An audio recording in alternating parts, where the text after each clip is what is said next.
and we have like 15 minutes for the panel. Okay, I would also like to call Mr. Aminu Nyako, economist and public policy expert.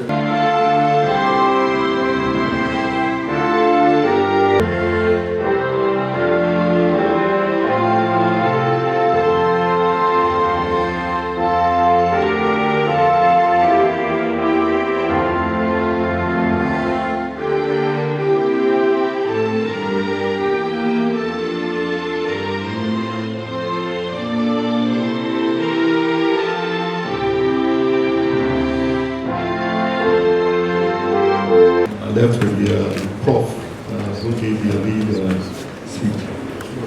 Prof, I listened to you.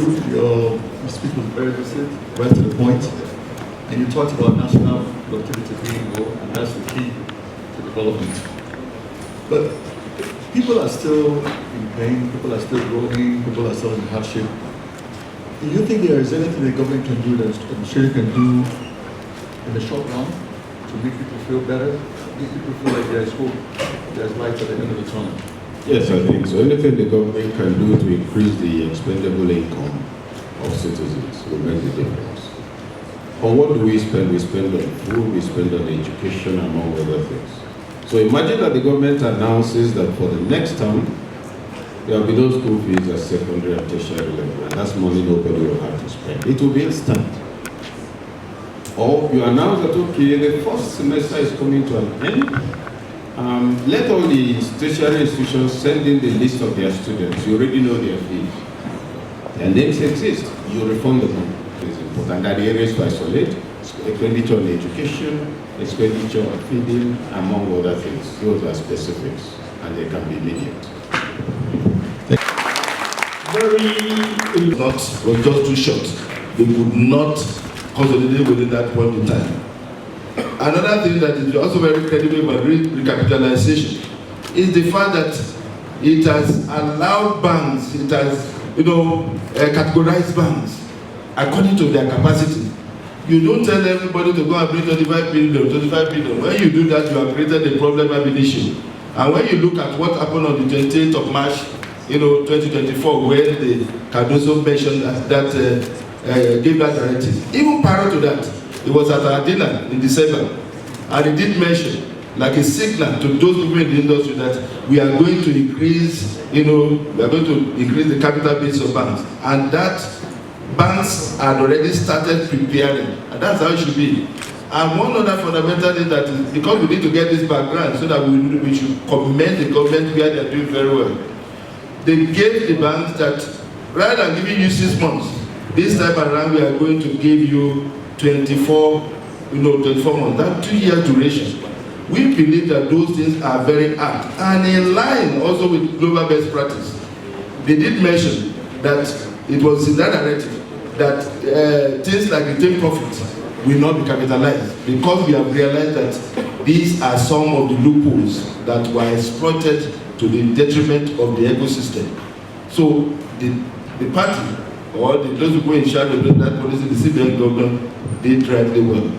Now, let's also quickly look at some of the gains we are going to mention. One of the greatest problems we have in this system for over the years is that our banks cannot finance large ticket transactions. And that is why you see us going abroad, looking abroad, and getting foreign exchange. Thank God the chairman of the BOT is a fellow of the institute and a reputable former managing director. He will know, we all know that it's not easy to just call somebody from his country and say, oh, come and finance me and everything. What happened is that they will ask you, what is going to be your contribution?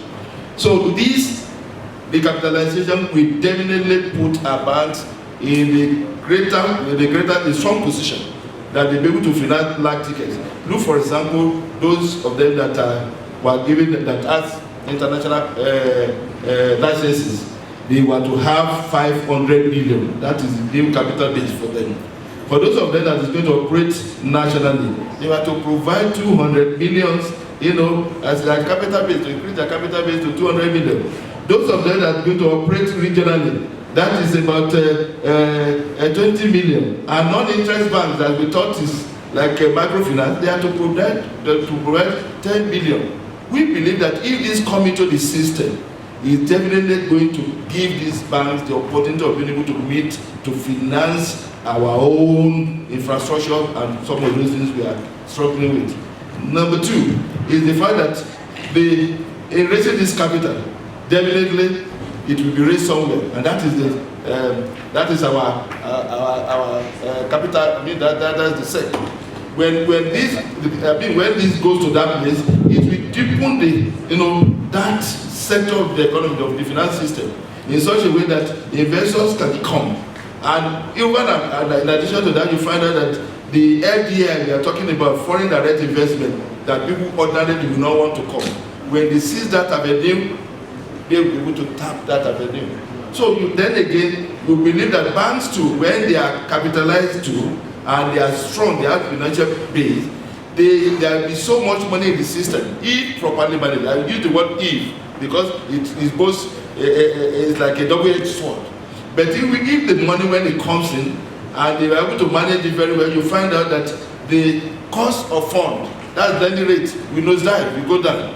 But if it is not properly managed, rather than cost of fund nosediving, it will lead to inflation, and that is where I just believe, because some of the heads or policy makers are here, and we want to tell you from our own perspective. We have heard the seminar on this program, and we still continue, because we believe that advocacy is needed both at the pre-level before this program, and also after the program. We need advocacy. We need to enlighten the people. We need to let people know that it's not just about kangaroo approach. We want to make sure that this system works, and it can work.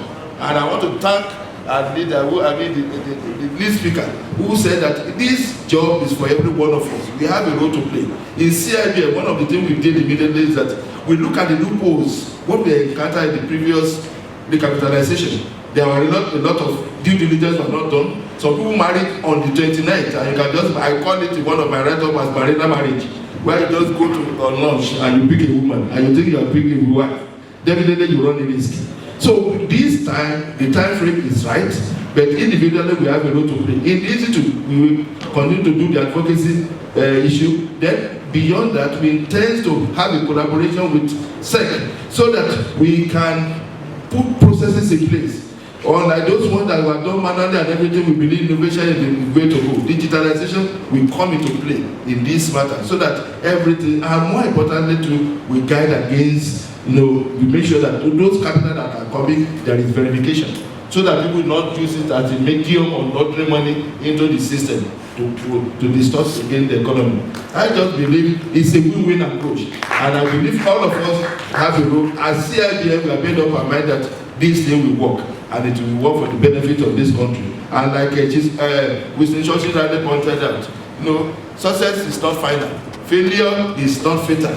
What counts is the courage to continue. So I want to admonish the party that they should continue to follow this path of growth. Thank you. Thank you very much. The next question is to Gabriel. Can we give a round of applause to come and deliver the